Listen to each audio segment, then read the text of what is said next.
Boa noite aos meus amigos do Facebook, do Francisco de Assis, também pelo YouTube.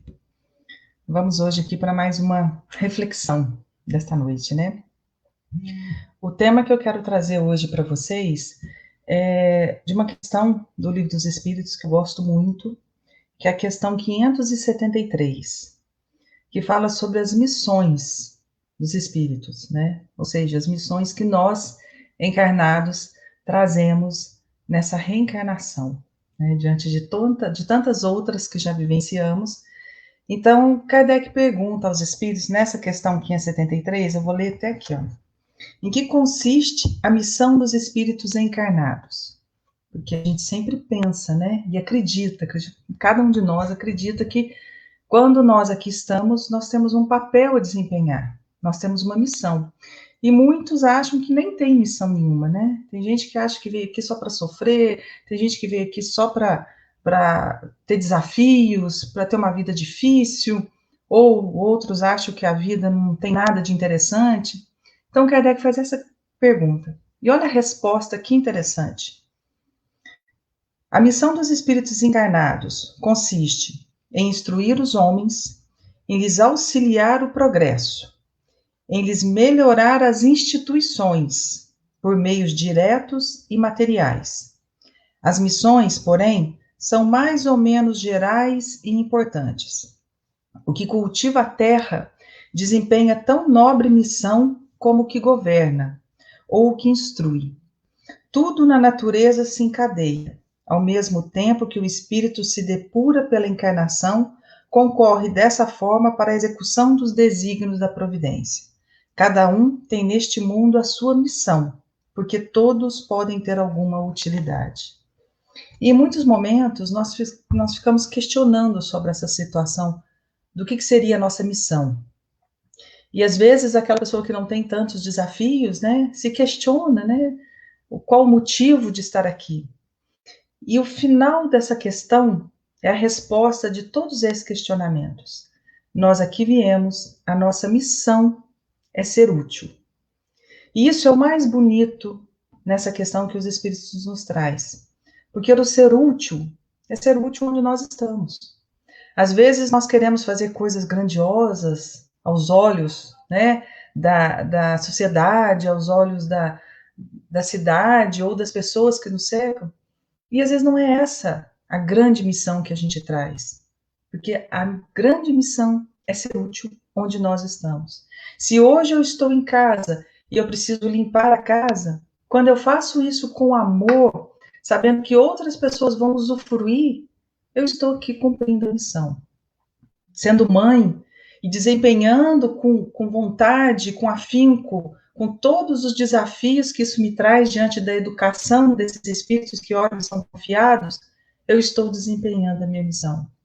Como esposa, como filha, né? Como filha, se eu tenho que hoje cuidar dos pais mais idosos, se eu tenho que tomar todo um cuidado, que isso me toma muitas vezes tempo diante de todas as obrigações que nós temos, que assumimos, mas se eu hoje tenho essa posição de filha, essa é uma missão que eu trago. Então, olha só quantas missões que a gente tem na nossa vida. E às vezes eu deparo com pessoas que se questionam falando que a vida está um marasmo, que não faz sentido, que não precisa de nada. Mesmo aquela pessoa que vive sozinha, vamos supor que não tem nada para cuidar, né? O próprio trabalho que ela desempenha ali, seja servindo, seja instruindo, já é uma grande missão. Quando os espíritos falam que nós somos os responsáveis pelos progressos das instituições, significa que onde nós estamos trabalhando, nós temos a obrigação de fazer sempre o melhor, de entender que aqui estamos para ser útil. E aí essa utilidade, ela abrange um pouco mais, porque Deus, na sua misericórdia, ele atende a todos os nossos pedidos. Mas ele não tem mãos, né, braços, pernas para nos atender. Então ele utiliza de nós, seres imperfeitos, para ser instrumentos dessa misericórdia divina. Quantas vezes nós já não ouvimos relatos e quantas vezes nós já não fomos beneficiados com pessoas que nos chegam e nos atendem naquele momento que precisamos? Às vezes, naquele momento que você está no maior desespero, com inúmeros problemas, chega alguém e consegue te ajudar a resolver. É a misericórdia divina, utilizando aquela pessoa como instrumento. E assim somos nós, como quando a gente se dispõe a fazer. A caridade, ela é essencial na nossa vida, né? Tanto que ela é até colocada por Kardec, que a caridade é é a nossa ponte de evolução, é a nossa salvação. Fora da caridade não tem salvação, né? A salvação aqui seria essa ponte para a nossa evolução. Então, essa caridade, cada vez onde eu jogo esse olhar, eu transbordo em mim essa vontade de auxiliar, eu faço aqui um cumprimento de missão. A gente não precisa se preocupar que, de repente, nós não viemos com grandes missões, né? Grande coisa, né? O nome da gente não precisa ser escrito na história para que a gente tenha uma desencarnação feliz. O meu nome tem que ser lembrado por aqueles os quais eu convivo, e cada vez que eles lembrarem de mim, eles lembram das coisas boas que eu fiz. Nos simples detalhes, quando a gente sente saudade de uma avó, de um avô, a gente lembra de coisas boas que ele fez, né? Coisas pequenininhas, né? Um simples brincar, uma comida, e isso faz a gente sentir aquela sensação boa de saudade e de aconchego. Essa é a grande missão que nós temos em nossa encarnação: ser aconchego, ser braços abertos para todos aqueles que se chegam próximo de nós. As pessoas realmente sentem sozinhas, sentem tristes, ainda mais diante dessa situação toda de pandemia que nós estamos vivenciando. Joana de Ângeles, nos seus livros, que começou lá na década de 90, ela já falava que o grande desafio nosso nesses anos vindouros, né, é a descoberta de si mesmo. E nessa descoberta de si mesmo, muitas vezes nós encontramos muitas coisas que nós não gostaríamos de vivenciar. E por isso, às vezes, a encarnação se torna pesada, porque eu não sou aquela pessoa que eu gostaria de ser, mas sou aquela que eu não gostaria ainda. Mas nesse processo de caridade, de autocaridade, entendendo o nosso caminho evolutivo, quando eu abro esse olhar no meio que eu estou inserido, isso alivia. Caminhar com Jesus torna-se o fardo leve e o jugo suave. Porque quando eu desempenho o meu papel onde eu estou da melhor forma, eu consigo, com essa leveza, tirar os pesos dos desafios que eu trago. Nós não estamos na família que estamos à toa. Nós não estamos no emprego que estamos também à toa, né? Nada acontece por acaso, sendo que tudo está dentro de uma misericórdia divina, dentro de um equilíbrio divino. Eu acredito tanto nessa situação de equilíbrio, né? Dessa mão bondosa de Deus sobre nós, porque às vezes eu penso assim, se não tivesse dentro da ciência a lei da gravidade e essa rotação do planeta Terra, imagina, a gente ia ser jogado no espaço. Mas algo nos faz ficar presos na Terra, que a ciência explica, né? E o espiritismo é muito junto com a ciência, essa fé raciocinada. Então, uma força me faz com que eu fique presa nesse planeta, e outra força faz com que esse planeta, junto com todos os outros do sistema, mantenha uma conjunção, um círculo, um movimento totalmente harmonioso, onde um não dá trombada no outro, né?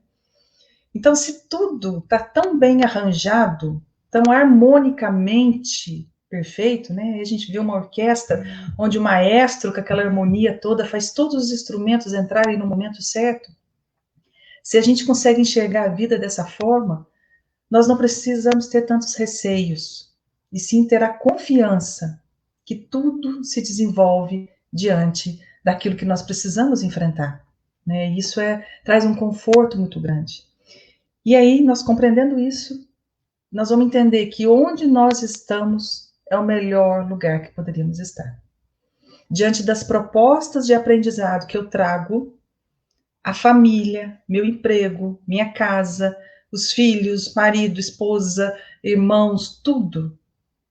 É tudo aquilo que eu precisava, que eu preciso para enfrentar essa encarnação e sair vitoriosa. Não existem problemas, existem desafios. E os desafios são feitos porque existe a capacidade de compreendê-los. Quando a gente muda essa visão, as coisas se tornam mais leves, mais suaves, mais tranquilas. Quando o Chico foi questionado por um repórter sobre como que ele conseguia fazer tanta coisa, né? Ele trabalhava, ganhava pouco, né? Trabalhava como qualquer outra pessoa, 8 horas por dia, ia para o centro, ficava lá com atendimentos, e muitas vezes esses atendimentos viravam à noite, né? Chegava a terminar 2 horas da manhã, e quando ele voltava para casa, muitas pessoas ainda estavam esperando por ele, e toda assim, uma vida onde ele teve a privação de inúmeras coisas.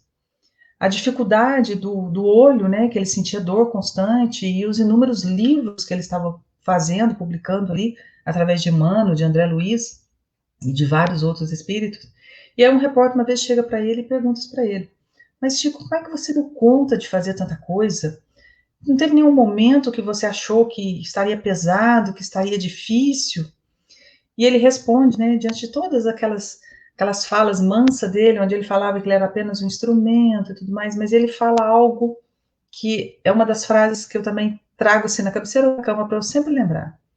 Floresça onde Deus te coloca, mesmo que seja sobre uma rocha. Então, quando ele fala isso, ele está dizendo o seguinte, que mesmo que eu não tenha condições ali no momento de florescer, que mesmo que eu não tenha terra, né, estrutura para ser a pessoa que eu quero ser, para ser aquela flor que eu quero ser, mas eu tenho que florescer, eu tenho que fazer o meu melhor. Porque quando a gente observa uma flor, você tá rosa porque é uma das que eu mais gosto, mas qualquer flor, todas elas vêm no botãozinho, né? Então é aquela essência. Você percebe que ela tá vindo pelo caule, ela vem daquela essência, um brotinho, e ali ela se abre. Quando uma árvore, uma flor, né, faz isso, a florada, é a melhor essência daquele vegetal. É aquilo que ele traz lá do seu íntimo, trazendo da melhor forma. Tem todo um contexto da biologia, mas eu prefiro ficar com a poesia, né? E nessa poesia da natureza, a gente aprende, junto com essa frase do Chico, que o florescer é trazer o meu melhor, mesmo que o meu terreno seja só de pedra. Mesmo que as minhas raízes tenham extrema dificuldade em se manter em equilíbrio, em conseguir os nutrientes, mas eu tenho que fazer de tudo para trazer de mim esse florescimento e trazer alegria, perfume para aqueles que estão próximos. Essa é a grande dádiva da natureza. E é isso que eu extraio dessa pergunta que Kardec fez, tão perfeita, né, para as nossas vivências, para que a gente tenha essa noção que todos nós temos uma missão. E a missão nossa principal é ser útil, onde nós estivermos. Seja para lavar o copo, para lavar a louça, para fazer a comida, para desempenhar bem o trabalho, para ajudar numa compra, para fazer o que quiser, né? Dentro ali de um supermercado.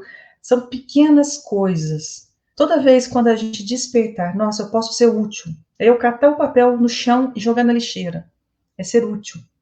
Isso faz com que eu, cada dia mais, eu entenda o que é a nossa missão e o que é esse processo evolutivo.